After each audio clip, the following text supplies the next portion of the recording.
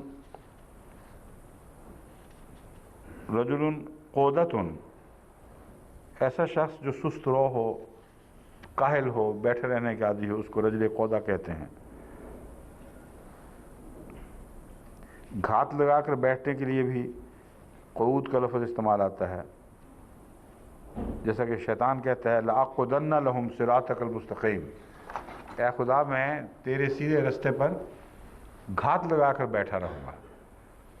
اقعدنہ اس لیے آتا ہے کہ جب انتظار کیا کرنا ہو دشمن کا تو لمبا ہوتا ہے اس لیے، اور پھر چھپنا بھی ہوتا ہے. تو بیٹھنا ہی اصل وہ انداز ہے جس میں کسی کی گھات لگائی جا سکتی ہے. پہلو پہ لیٹ کر تو گھاتیں نہیں لگائی جاتی، اور سارے جانور بھی جب گھات لگاتے ہیں تو بیٹھ جاتے ہیں. شیر بھی جب گھات لگاتا ہے تو بیٹھ جاتا ہے. تو یہ مضمون بھی اس میں ہے، مگر اگر اس کو قرآن کریم کی اس آیت پر چسپاں کرنا ہو تو اس کے وسیع تر معنوں میں استعمال کیا جا سکتا ہے، اس سے کم میں نہیں. قیام کا مطلب ایک یہ بھی ہے کہ دشمن کے مقابل پر انسان ڈٹ جائے، اور قادہ کا ایک یہ مطلب بھی ہے کہ دشمن کا انتظار ہو رہا ہے اور صبر کے ساتھ اس کے لیے گھات بنائی جا رہی ہے. تو یہ معنی ضرور ٹھیک بیٹھے گا پھر کہ خدا کے بندے ہر حالت میں خدا کو یاد کرتے ہیں. یہاں بیٹھنے سے مراد بیٹھنا اور قیام سے مراد ظاہراً کھڑا ہونا نہیں، بلکہ جب وہ مد مقابل کے سامنے نکلتے ہیں اور مقابلے کرتے ہیں اس وقت بھی اللہ کو یاد کر رہے ہوتے ہیں.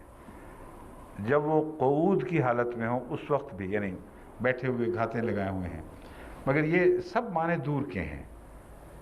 اصل معنی جب میں بیان کروں گا جن کا پہلے مضمون سے تعلق ہے بہت زیادہ گہرے اور بہت زیادہ اہم ہیں، مگر ابھی مفسرین کی باتیں پہلے میں آپ تک پہنچا دوں، پھر اس کے بعد اس کی باری آئے گی۔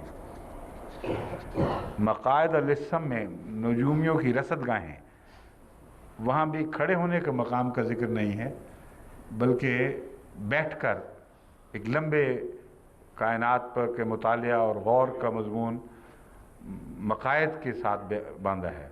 یہاں وہاں بیٹھ رہنے کی جگہیں وہ صبر کے ساتھ دیکھتے رہتے ہیں، اور بہت ہی اچھا مضمون ہے یہ، کیونکہ جو رصد گاہوں میں بیٹھنا ہے بڑا صبر چاہتا ہے۔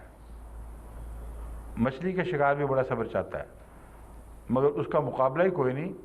سال ہا سال تک یہ بیچارے دیکھنے والے آسمان پر نگاہیں لگائے بیٹھے ہیں، شاید کوئی واقعہ ظہور میں آ جائے، اور بعض دفعہ سال ہا سال کی محنت پھر آخر پر لاتی ہے، اور ایک آدمی جو اس وقت بیٹھا ہوا ہو لیکن جاگا ہوا بیٹھا ہو، وہ اس واقعہ کو پکڑ لیتا ہے، پھر اس کے نام سے وہ ستارے منسوب ہو جاتے ہیں جو اس نے دیکھے ہیں۔ تو قرآن کریم نے لفظ مقاعد للسمع میں ان لوگوں کا نقشہ کھینچا ہے کہ کچھ لوگ ہیں جو ہر وقت نظر رکھتے ہیں اوپر کیا ہو رہا ہے، اور ان کا وہ رصد گاہیں بنا بیٹھے ہیں۔ یہ بھی مقاعد کا ایک مضمون ہے جو مفسرین نے زیر غور لائے ہیں۔ فکر کے متعلق پھر بحث ہے کہ فکر کیا چیز ہے۔ فکرتن علم کو معلوم کر کے علم کو معلوم کے پیچھے چلانے کی طاقت کو کہتے ہیں۔ مطلب یہ ہے کہ جو چیز معلوم ہو اس کا کھوج لگاتے ہوئے، اس کے رستے پر چلتے ہوئے علم کو اس سے باندھنا، یعنی فرضی باتیں نہیں، بلکہ اگر علم ہے تو کوئی معلوم ضروری ہے، اگر کوئی معلوم ہے تو اس سے اس علم کا تعلق کیا ہے، کیا ثبوت ہے کہ معلوم اس علم سے ایک رشتہ رکھتا ہے۔ اس جستجو کو حضرت مفردات راغب کے نزدیک فکر کہتے ہیں۔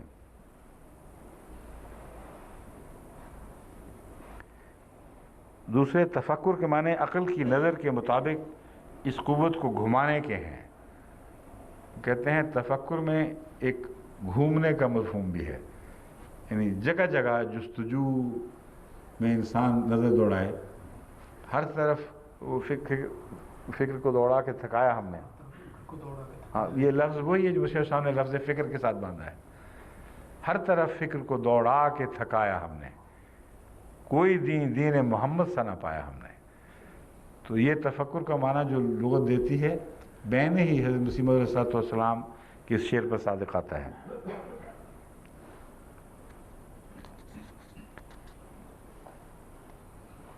کہتے ہیں یہ قوت انسان کو تو حاصل ہے، حیوانوں میں یہ نہیں ہے کہ وہ فکر کر کے دوڑائیں۔ یہ ہمارا دعویٰ ہے، ہو سکتی ہے حیوانوں میں بھی ہو، بعض حیوانوں میں تو لگتا ہے کہ وہ فکر کو دوڑاتے ہیں۔ چنانچہ ہاتھیوں سے متعلق یہ ثابت ہے، چیتوں کے انداز سے ثابت ہے کہ جو شکاری ان کے شکار کو نکلتا ہے اس کا وہ اندازہ لگاتے ہیں کہ یہ چکر مارے گا، کہاں پہنچے گا، اور وہاں پہلے ہی پہنچ کر اس شاخ پر بیٹھ جاتے ہیں جس پر سے وہ اچانک جھپٹ کے اس کو اچک لیتے ہیں۔ تو یہ جو اندازے لگانا اور فکر کو دوڑانا، یہ کسی حد تک معمولی دائرے میں جانوروں میں بھی ملتا ہے۔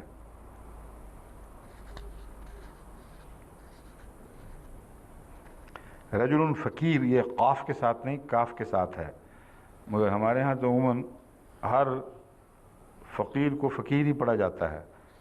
کثیرت الفکرت، بہت غور کرنے والا انسان جو کثرت سے غور کرے۔ باطل نقیض الحق کو کہتے ہیں، جھوٹ کا اپوزٹ برعکس باطل ہوتا ہے۔ ابتلا، کسی چیز کو خراب کرنا یا مٹا دینا بھی کہتے ہیں۔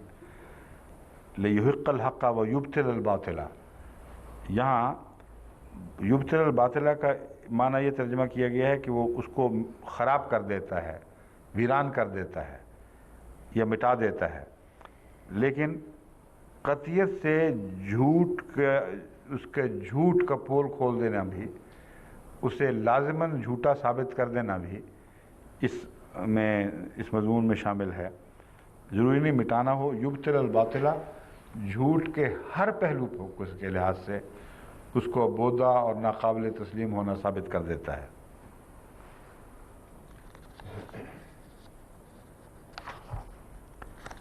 بطلا بطلا و بطولا و بطلانا فسدا اور سقطا حکمہ و ذہب ضیان و خسرن، یعنی خراب ہوا، اس کا حکم ساقط ہو گیا، وہ ضائع ہو گیا۔ بطلا فی حدیث ہی بطالتاً حزل، اس نے بودی بات کہی، بے حقیقت بے معنی اور کچی بات کہی۔ بطلا بطولتاً و بطالتاً سارا شجاعاً، وہ بہادر ہو گیا۔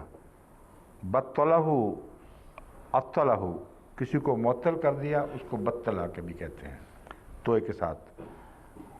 ابطلہ جا بالباطل، وہ باطل لایا۔ الباطل ضد الحق، یہ پہلے بھی بیان ہو چکا ہے۔ سبحان جو لفظ ہے وہ صبح سے نکلا ہوا ہے، کثرت کے ساتھ تسبیح کا ذکر قرآن کریم میں آتا ہے۔ اس کا مادہ ہے صبح صبحم و صباحتن۔ الصبح المر السری فی المال و فی الہوائے، یعنی صبح کا لفظ تیرنے کے معنوں میں پانی کے لیے بھی استعمال ہوتا ہے اور ہوا کے لیے بھی۔ ہوا پر تیرنے کو بھی صبح کہتے ہیں اور پانی پر تیرنے کو بھی صبح کہتے ہیں، لیکن اس میں تیزی کا مضمون داخل ہے۔ آہستہ تیرنے والے کو نہیں کہیں گے، بلکہ تیز تیرنے والے اور تیزی سے اڑنے والے کو صباح کہیں گے۔ کل فی فلک یسبحون میں قرآن کریم جو فرماتا ہے کہ ہر کائنات میں ہر چیز صبح کی حالت میں ہے۔ فالصابحات صبحا، اور وہ اڑ کر تیزی کے ساتھ اڑ کر اور غیر معمولی رفتار کے ساتھ فضا میں اڑتے ہوئے، جو آئندہ زمانے میں ہوائی جہاز اور راکٹس وغیرہ کام کریں گے، ان کی پیشگوئی میں الصابحات کا لفظ استعمال ہوا ہے۔ اب سوال یہ ہے کہ اللہ تعالیٰ کی ذات سے اس کا کیا تعلق بنے گا پھر؟ والتسبیح تنزیہ اللہ تعالیٰ واصلہ المر السری فی عبادت اللہ تعالیٰ وجعل ذلک فی فعل الخیر۔ ایک مفردات راغب نے لمانہ یہ توجیہ فرمائی ہے کہ تسبیح اللہ تعالیٰ کی تنزیہ بیان کرنے کو کہتے ہیں، یعنی اس کا ہر عیب سے پاک ہونا، اور اصل معنی اللہ تعالیٰ کی عبادت میں تیزی سے گزرنا ہے۔ یہ لفظ نیک کام کے معنوں میں استعمال کیا جاتا ہے، مگر یہ جو تشریح ہے یہ دل کو مطمئن نہیں کرتی۔ اگرچہ حضرت امام راغب کا بہت بڑا مقام ہے، عبادت میں تیزی سے آگے بڑھنا خدا کو ہر قسم کے عیب سے پاک قرار دینے سے کیا مطابقت رکھتا ہے، یہ تشریح نہیں ہے۔ وَحُمِلَ ذَلِكَ عَلَى الْاِسْتِثْنَاءِ وَهُوَ أَنْ يَقُولَ إِنْ شَاءَ اللَّهُ وَيَدُلُّ عَلَى ذَلِكَ قَوْلُهُ۔ تسبیح سے استثناء کے معنی بھی لیے گئے ہیں، یعنی انشاءاللہ کہنا۔ اِذْ أَقْسَمُوا يَصْرِمُنَّهُ مُصْبِحِينَ وَلَا يَسْتَثْنُونَ، یہ آیت کا حوالہ دیا ہے۔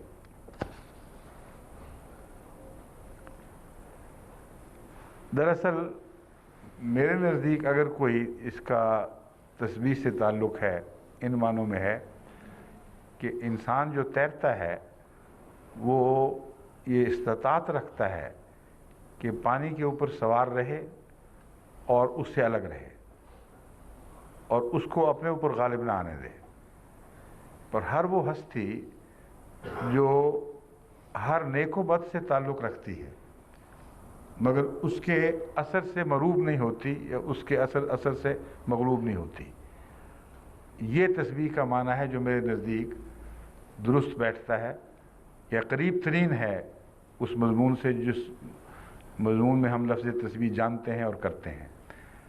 فضا میں بھی پرندہ اڑتا ہے تو ہر وقت خطرہ ہے کہ وہ زمین پر جا پڑے، لیکن وہ اس سے بالا ہے، تو خطرات کو دعوت دیتے ہوئے، خطرات پہ رہتے ہوئے ان خطرات سے مغلوب نہ ہونا اور ان کا کوئی بد اثر قبول نہ کرنا، یہ لفظ تسبیح ہے جو صبح کے معنوں سے تعلق رکھتا ہے۔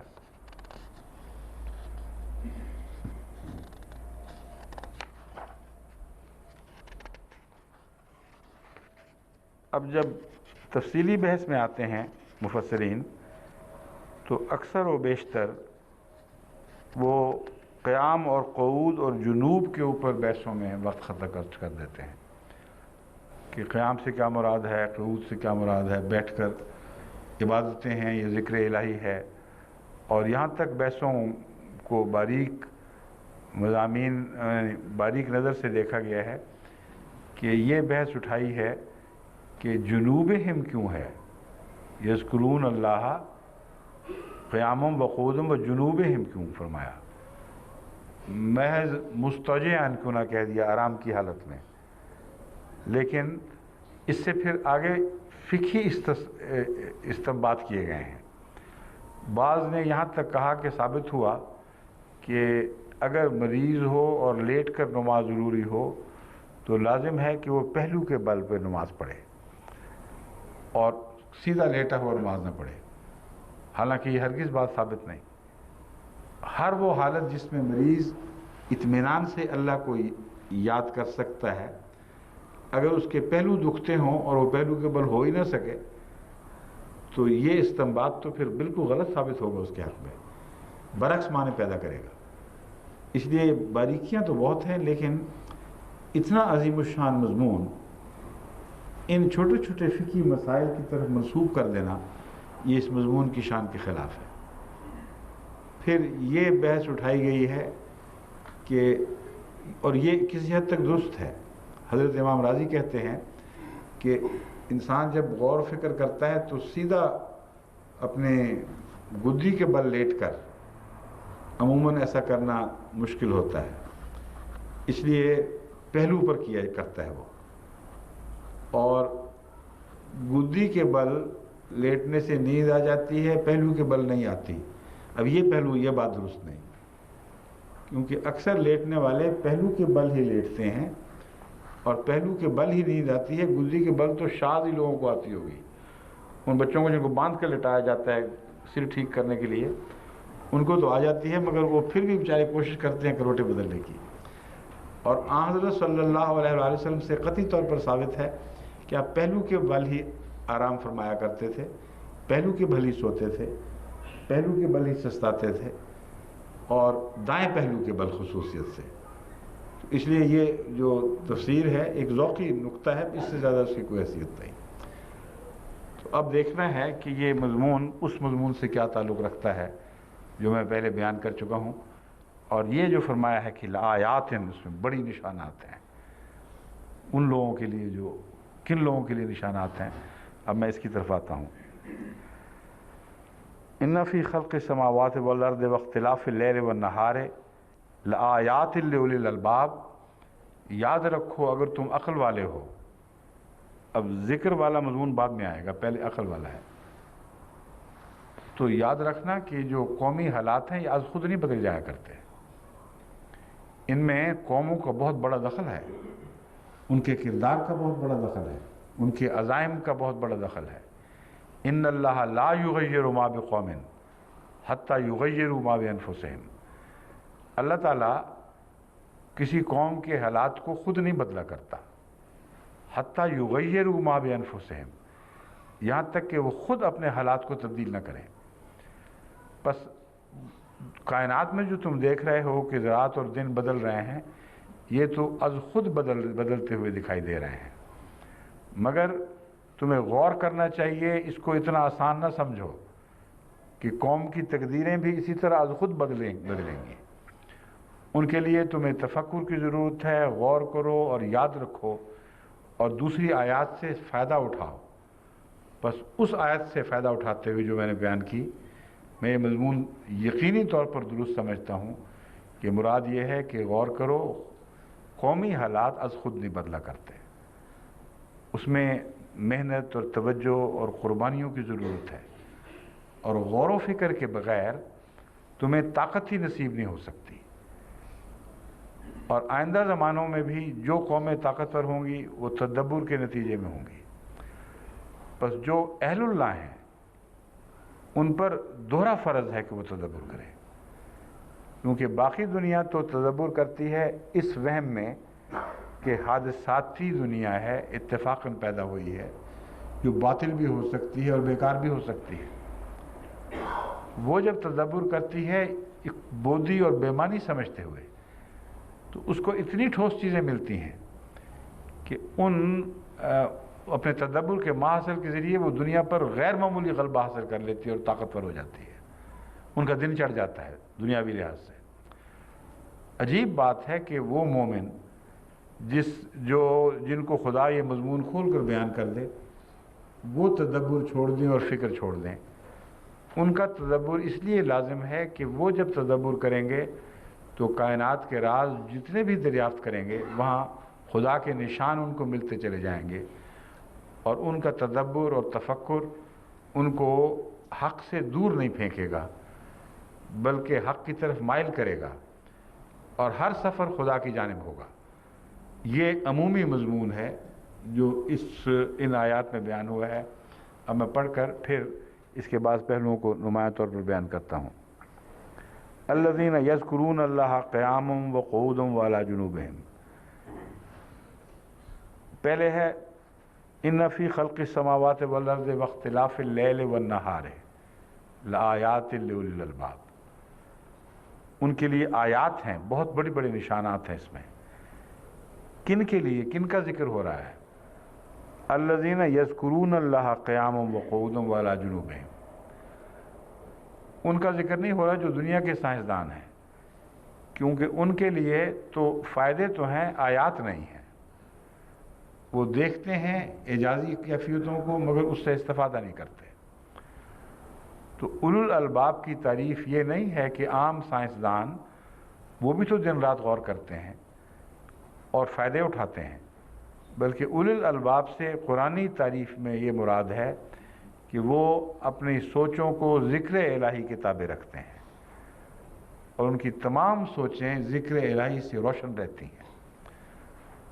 ان کا جستجو کا ہر قدم انہیں نئے نئے معارف بھی عطا کرتا ہے، نئے نئے راز بھی عطا کرتا ہے، مگر ہر راز خدا کے قریب تر کر رہا ہے، خدا سے دور نہیں کر رہا.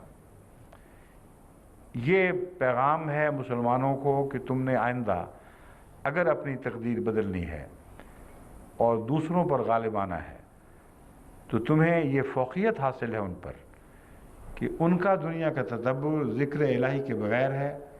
اس لیے وہ سفر علم کے باوجود اندھیروں کا سفر ہے، اور وہ سمجھتے ہیں کہ یہ کائنات باطل ہے. اس لیے باطل سمجھ کر جو تدبر کرے گا وہ بنی نوع انسان کے لیے نقصان کا موجب بنے گا، کیونکہ باطل، بیکار، فضول چیز ضائع بھی ہو جائے تو فرق کیا پڑتا ہے؟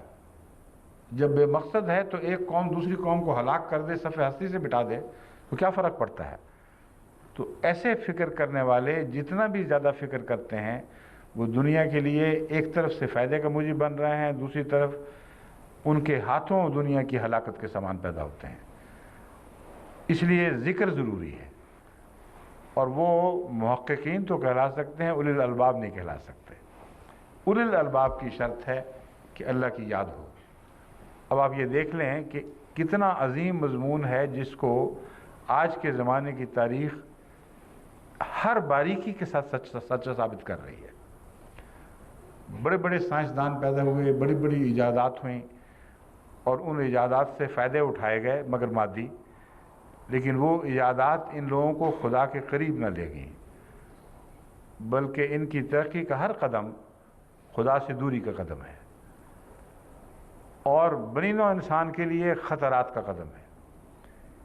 یہ تمام ایجادیں جو ایک وقت تک بنی نوع انسان کے فائدے میں استعمال ہوئیں، بالآخر ایسے خوفناک نتائج پر منتج ہوتی ہیں کہ تمام ہلاکتیں ان ایجادات سے پھوٹتی ہیں.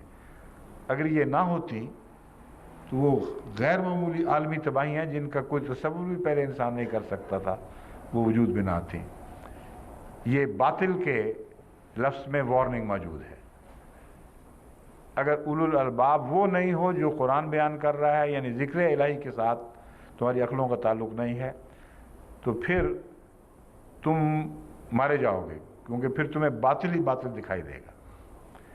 اور باطل کے نتیجے میں فساد ہے. باطل کا معنی بھی ایک فساد کا ہے. ان ترقیات سے ضرور فسادات پھیلیں گے، بنی نوع انسان کی ہلاکت کے سامان ہوں گے۔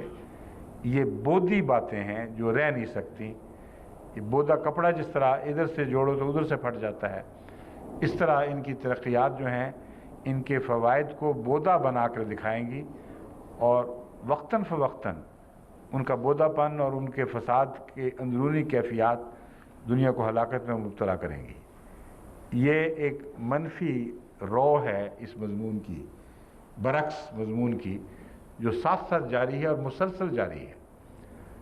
تو اس کا علاج کرنا تھا ذکر الہی کرنے والے ان خدا کی کائنات پر غور کرنے والوں نے۔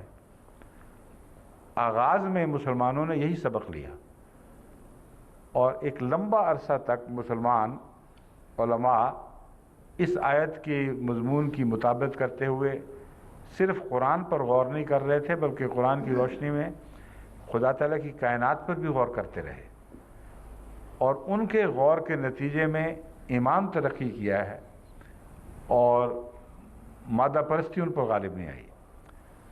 بڑے بڑے مفکرین پیدا ہوئے، بڑے بڑے سائنسدان پیدا ہوئے، مگر وہ دیندار رہے، اور ان کے سائنسی مشاہدات نے ان کو بے دین نہ بنایا۔ لیکن جب ان کے غور سے فائدہ اٹھاتے ہوئے رینیسانس ہوا ہے یہاں، تو وہ غور ذکر الہی سے خالی ہو گیا، اور اس کے نتیجے میں پھر جو نقصان پہنچے ہیں اور کچھ پہنچ رہے ہیں، یہ انہی کی طرف میں اشارہ کر رہا ہوں۔ اس غور کو ذکر الہی سے کاٹنے میں سب سے زیادہ ظالمانہ کردار اس زمانے کے چرچ نے ادا کیا ہے، کیونکہ اس زمانے کا چرچ یہ کہتا تھا کہ جو سچائیاں تم سچائیوں کے طور پر پیش کر رہے ہو، وہ بائبل کو جھٹلا رہی ہیں اور بائبل سے تضاد رکھتی ہیں۔ گویا تم یہ اعلان کر رہے ہو، اگر بائبل خدا کا کلام ہے تو تم یہ اعلان کر رہے ہو کہ دنیا تو سچی ہے، بائبل باطل ہے، اور اس کی ہم تمہیں اجازت نہیں دے سکتے۔ تو وہ کتاب جس میں انسانوں نے ایسی خامیاں پیدا کر دی تھیں کہ مفکر اس کو باطل کہے، اس کتاب کو، اور کائنات کو سچا اس کے مقابل پر ٹھہرائے، یہ تضاد تھا جو لمبا عرصہ چل نہیں سکتا تھا۔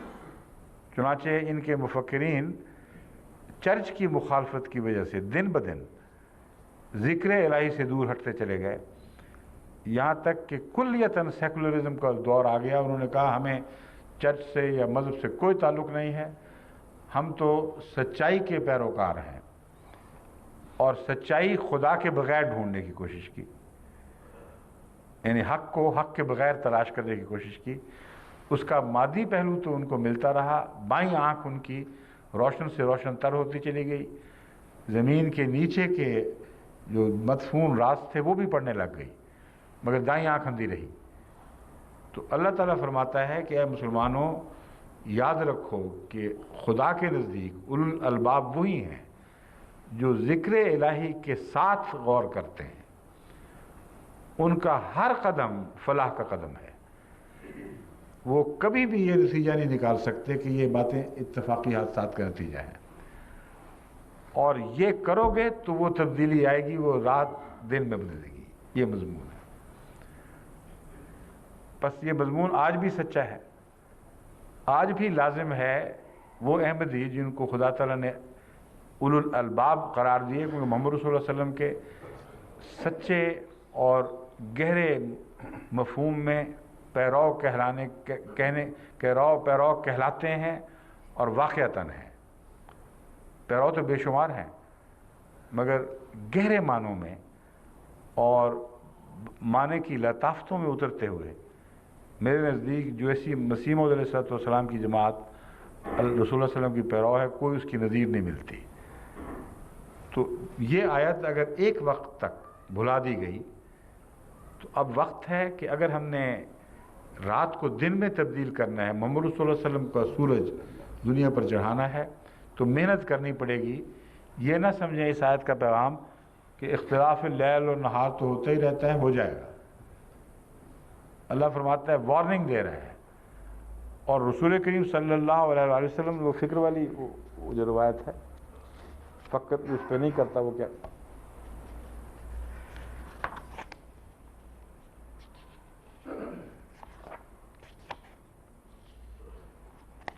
ایک حدیث میں آتا ہے کہ یہ جو آیت ہے اس پر فکر کرنا لازم ہے اور ضرور فکر کیا کرو اس پر کہ یہ فکرون کا کیا مطلب ہے.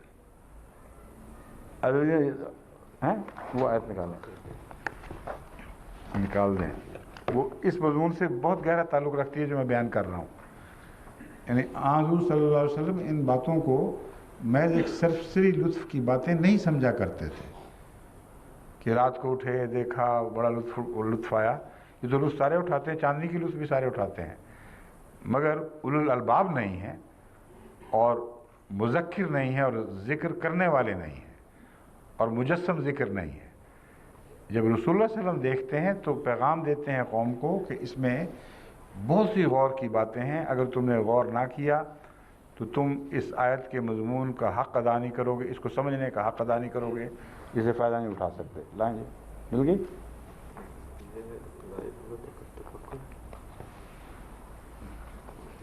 نہیں وہ دوسری.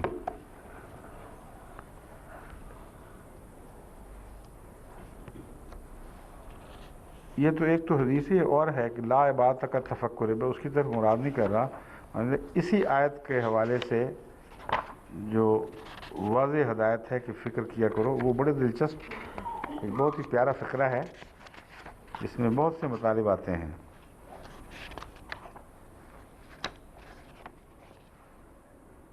ہاں, حضرت عائشہ سے مرفوع روایت ہے, یعنی حضرت عائشہ سے روایت ہے جو مرفوع ہے, آپ تک پہنچتی ہے اور آگے رسول اللہ صلی اللہ علیہ وسلم تک پہنچاتی ہے. آپ نے فرمایا یعنی اگرچہ یہ نہیں فرمایا کہ قالا, لیکن مرفوع ہے کیونکہ مضمون لازماً رسول اللہ صلی اللہ علیہ وسلم کا ارشاد کردہ بیان فرما رہی ہیں. ویل لمن قرأ هذه الآیۃ ولم یتفکر فیہا, کہ ہلاکت ہے اس پر جو یہ آیت پڑھے, جو فکر کی دعوت دے رہی ہے اور اس آیت پر بھی غور نہ کرے. بہت ہی پیارا کلام ہے. مطلب ہے کہ یہ کہہ لینا کہ فکر کرتے ہیں, یہ پڑھ لینا کافی نہیں, یہ فکر سب سے پہلے اس آیت سے شروع ہوگا. اور ہلاک ہو گیا وہ شخص جو آیت تو پڑھتا ہے مگر اس آیت پر بھی غور نہیں کرتا, اس نے باقی آیت پہ کیا غور کرنا ہے. تو فکر کا کیا معنی ہے اور اس سے کیا نتائج نکلیں گے, یہ بہت بڑا عظیم خوشخبری کا پیغام تھا. پہلی آیت میں بطور خاص نمایاں طور پر دیا گیا, مگر وہ تمام آیات جو اسی کی تشریح کر رہی ہیں ان میں بھی ہے. اور شکر کے مضمون میں ایک روایت میں یہ بھی ملتا ہے کہ رسول اللہ صلی اللہ علیہ وسلم نے فرمایا, صرف ایک آیت کا ذکر نہیں فرمایا بلکہ ان سب آیات کا ذکر فرما کے یہ بیان فرمایا کہ ان آیات کے نتیجے میں بے حد خدا تعالیٰ کے احسانات کے نیچے دب گیا ہوں, مجھ پہ لازم ہو گیا ہے کہ میں اس کا شکر ادا کروں. بس شکر کا حق تفکر سے ہوگا. اور جیسا کہ میں نے بیان کیا ہے, اس تفکر کے متعلق میں مختصر, اب زیادہ وقت نہیں مگر میں مختصر ایک دو باتیں بیان کرنا چاہتا ہوں. میں احمدی سائنسدانوں کو بڑی دیر سے دعوت دے رہا ہوں کہ جس طرح ان لوگوں نے اپنے علوم کو اور اپنی تحقیقات کو خدا سے دوری کا ذریعہ بنایا ہے, اس کے برعکس اللہ اپنے مومن بندوں سے, غور و فکر کرنے والوں سے, اہل ذکر سے یہ توقع رکھتا ہے کہ وہ قطعیت کے ساتھ اس کا برعکس مضمون ثابت کرے اور ان کی ہر جد و جہد کا ماصل آخر پہ یہ ہو, ربنا ما خلقت ھذا باطلا, اے ہمارے رب تو نے اس کائنات کو باطل نہیں فرمایا, پیدا فرمایا. غور اور تفکر اور تدبر کے بعد یہ اعلان جو ہے ایک مسلسل جاری اعلان ہے. اس لیے بعض مفسرین نے جب یہ مشکل دیکھی تو وہ یہ کہتے ہیں کہ یہاں کہتے ہیں یقولون کا مضمون محذوف ہے, مگر بعض دوسرے مفسرین کہتے ہیں یہ بات نہیں, یہ زبان حال کا مضمون ہے. وہ اس تدبر کے دوران جہاں جہاں بھی فکر کو دوڑائیں گے ہر جگہ ان کو یہی ان کے دل کی آواز یہ ہوگی ربنا ما خلقت ھذا باطلا۔ اب اس بات کو سائنسدان زیادہ یقینی صورت، زیادہ قطعی صورت میں دنیا کے سامنے پیش کر سکتے ہیں اگر وہ اولو الالباب ہوں، اگر وہ اللہ کو یاد کرنے والے ہوں قیاماً وقعودا وعلی جنوبہم۔ تو ان سائنسدانوں میں سے اتفاقاً بعض غیروں میں پیدا ہونے لگ گئے ہیں، اور اس کی وجہ سے مجھے بڑی پینک ہے کہ عجیب ظلم ہے کہ قرآن جس کو سکھائے وہ ان باتوں کو نہ سمجھنے کے نتیجے میں ایک غفلت کی دور میں دنیا کی عظمتیں بھی کھو دے اور دین کی عظمتیں بھی کھو دے۔ اور جب اثر نو دور آئے کہ خدا کے وہ بندے پیدا ہوں جنہوں نے اس سیادت کو ان کے ہاتھوں سے لے کر اسلام کے ہاتھوں میں تھمانا ہے، اس وقت بھی دوسرے پہل کر جائیں۔ بس سائنس کی جو مختلف میں باتیں کرتا ہوں یہ درست ہے کہ چونکہ سائنسدان نہیں ہوں اس لیے اس میں خامیاں بھی ہوتی ہوں گی، مگر میں نمونے دکھانا چاہتا ہوں کہ یہ دور ہے جو قرآن کی خدمت کرنا چاہتا ہے اس کے لیے لازم ہے کہ سائنس کا مطالعہ قرآن کے ساتھ تعلق میں کرے، اور کو ریلیشن شپ کا مضمون ہے جس کی طرف میں بڑی دیر سے متوجہ کر رہا ہوں۔ جب میں حضرت خلیفۃ المسیح ثالث رحمۃ اللہ علیہ نے مجھے لمبے عرصہ تقریباً اپنی تمام زندگی طلباء کے امور کا انچارج بنائے رکھا، حالانکہ میں ناظر تعلیم نہیں تھا مگر ان کی اسٹوڈنٹ کے ایسوسیشن کا پیٹرن بنایا ہوا تھا، اور پہلے دن سے ہی میں اپنے طلباء کو، اپنے ساتھی طلباء کو یہی کہا کرتا تھا کہ خدا کے لیے اس انقلاب پیدا کرو اپنی سوچوں میں، جو مضمون بھی تم پڑھ رہے ہو وہ ہر مضمون خادم ہے۔ اور یہ آیات کے حوالے سے ان کو، ان آیات کے حوالے سے بتاتا رہا ہوں کہ خدا نے یقین دلایا ہے تمہیں، جن کو یقین نہیں تھا کہ یہ باطل ہے کہ نہیں ہے، انہوں نے جب غور کیا تو باطل نہیں دیکھا لیکن مادی حد تک ان کا نتیجہ پہنچا اور ٹھہر گیا۔ قرآن فرما رہا ہے کہ روحانی لحاظ سے بھی یہ نتیجہ زیادہ قوت کے ساتھ ظاہر ہوگا اگر تم جستجو کرو، تو پھر کیوں انٹر ریلیٹ نہیں کرتے؟ بس آج میں پھر اس پیغام کو دہرا رہا ہوں کہ اس آیت پر تفکر اگر آپ نے نہ کیا اور وہ نتیجہ نہ نکالا جو میں کھول کھول کر آپ کے سامنے پیش کر رہا ہوں، تو رسول اللہ صلی اللہ علیہ وسلم کے ارشاد کے مطابق ایسا شخص ہلاک ہو گیا، اس نے فائدہ کچھ نہیں اٹھایا۔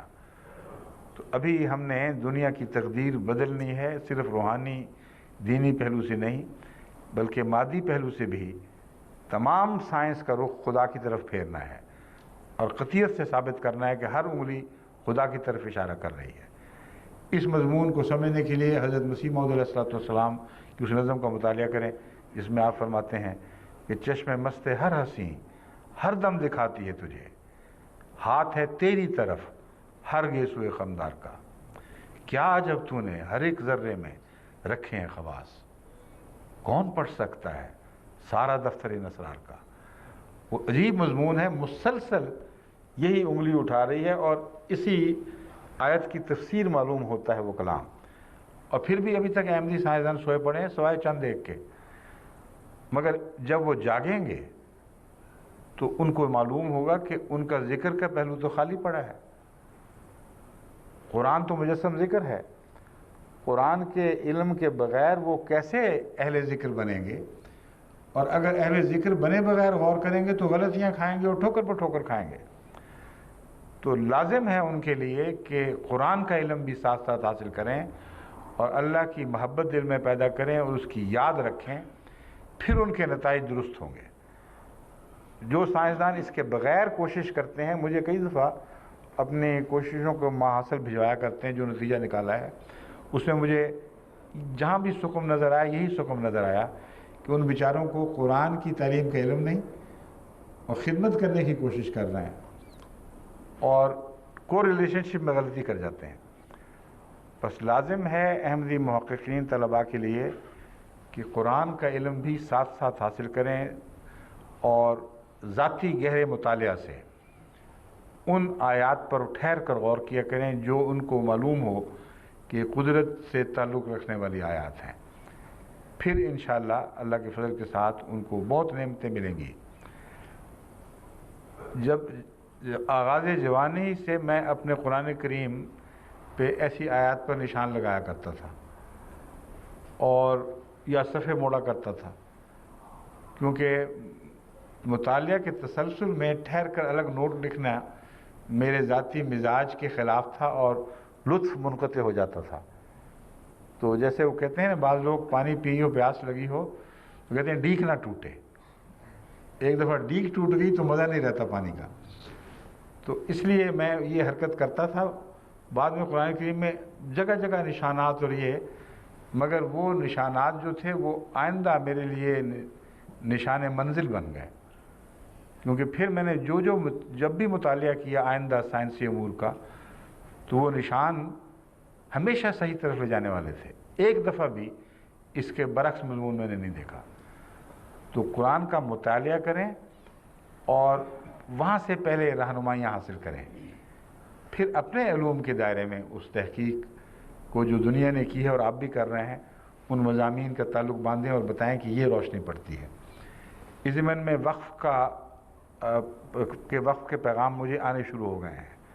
جب میں نے فرعین مصر کے تعلق میں یہ کہا تھا کہ میری خواہش ہے کہ ایک نئی واقفین نو کی کھیپ تیار ہو جن کو مختلف مضامین کے لیے اسپیشلسٹ بنایا جائے، تاکہ اس صدی کے نصف تک پہنچنے سے پہلے ہم ان تمام علوم پر قبضہ کر لیں.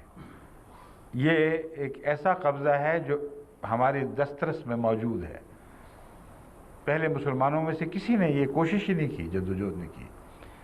نہ ان میں یہ اتنے قربانی کرنے والے موجود ہیں جو اپنی ساری زندگیاں دین کی خاطر وقف کریں اور دنیاوی فوائد سے آنکھیں پھیر لیں یا منہ پھیر لیں. بس میں اس کو پھر تکرار سے کہتا ہوں، جن لوگوں کو آپ نے یہ علوم سکھانے ہیں، آفتاب خان صاحب آپ کو چھپ گئے اس موقع پر، سامنے آ جائیں. ان کے لیے قرآنی تعلیم کا انتظام لازم ہوگا. میں کہتا ایک طرف تمام ایسے محققین کو جن کو آپ زبانیں سکھائیں گے، پرانی تہذیبوں کے علوم سکھائیں گے اور ماہرین کے ساتھ ان کو معلق کریں گے، ان کا ساتھ ساتھ نظام جماعت کی طرف سے تعلیم قرآن کا انتظام ضروری ہے. ٹھوس طریق پر وہ تعلیم ہو، محض سرسری ترجمے پر نہ ہو. ان کو لازماً آپ کو عربی گرامر بھی سکھانی پڑے گی، ورنہ دیکھیں گرامر کی بہت باریک نکات ذرا سے نظر انداز ہو جائیں تو ترجمے پر اثر پڑ جاتا ہے. تو گرامر بھی سکھائیں اور تفاسیر جو جماعت احمدیہ کی ہیں وہ بھی ان کو سکھائیں. لیکن یہ دکھانا ضروری ہے کہ قرآن کی پیروی قطعیت کے ساتھ کریں، تفاسیر کی پیروی لازم نہیں ہے.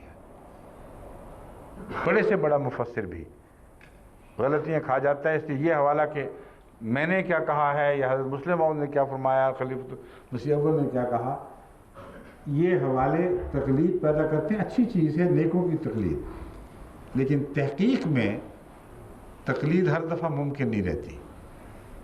بعض جگہ ضرور بعض قدم دوسری رستوں کو اٹھتے ہیں، اور تقویٰ کا تقاضا یہ ہے کہ اگر آپ نے ہدایت حاصل کرنی ہے تو جدھر آپ کو سچ کی انگلی اشارہ کرتی دکھائی دے اسی طرف جائیں، اور باقیوں کے کہے کا معاملہ خدا پر چھوڑیں. وہ بھی متقی لوگ ہیں، اور اگر ان سے کوئی تقویٰ کی حالت میں کوئی بشری غلطی ہوئی ہے تو آپ اس کے دیندار ہی نہیں ہیں. آپ نے تقویٰ سے وفا نہیں چھوڑنی، سچ جہاں کہے گا وہاں جائیں. تو پھر قرآن کا آپ سے وعدہ ہے کہ ذالک الکتاب لا ریب فیہ ھدی للمتقین. اس کتاب کے مطالعہ اگر تقویٰ سے کریں گے تو ہم اعلان کرتے ہیں کہ یہ کتاب لازماً ہدایت کی طرف لے کے جائے گی. لیکن تقویٰ کے ساتھ اس مضمون کو سمجھنا یہ سب مفسرین پر برابر چسپاں ہو رہا ہے، مگر دوسرا مضمون اگر پوری طرح روشن نہ ہو تو پھر غلطیوں کے امکان ہو جاتے ہیں. تو وہ مضمون ان کی تقویٰ کے ابہام کی طرف اشارہ نہیں کرتا. وہ مضمون اس طرف اشارہ کرتا ہے کہ تقویٰ نے قرآن سے تو ہدایت پانے کی توفیق بخشی، مگر وہ دوسرے مضمون جو دنیا کے تھے ان پر ان سے لا علمی کے نتیجے میں یا نسبتاً کم علم کے نتیجے میں جب کو ریلیشن شپ کیا تو نتیجہ درست نہیں نکلا، یہ ممکن ہے، اور تقویٰ کے ہوتے ہوئے بھی یہ ممکن ہے، کیونکہ تقویٰ کا تقاضا یہ ہے کہ اویلیبل فیکٹ سے جو نتیجہ نکل سکتا ہے وہی نکالو۔ اگر فیکٹس بدلیں گے تو وہی تقویٰ اور رستوں کی طرف رہنمائی کر جائے گا۔ تو تقویٰ ہے جو اصل ہے، جس کو پکڑے رہنا لازم ہے۔ اس لیے وقتی اختلاف آپ کا اور سچائی کا اگر ہو جاتا ہے اتفاق سے تو وہ بھی قابل معافی ہے، کیونکہ آپ نے نتیجے بہرحال تقویٰ کے ساتھ نکالے ہیں، ان واقعات پر نکالے ہیں جو آپ کے سامنے ہیں۔ وقت بدلیں گے تو اللہ تعالیٰ دوسروں کو توفیق دے دے گا جو آپ کی غلطیوں کو ٹھیک کر دیں گے، لیکن ہدایت کا اعوذ باللہ من الشیطان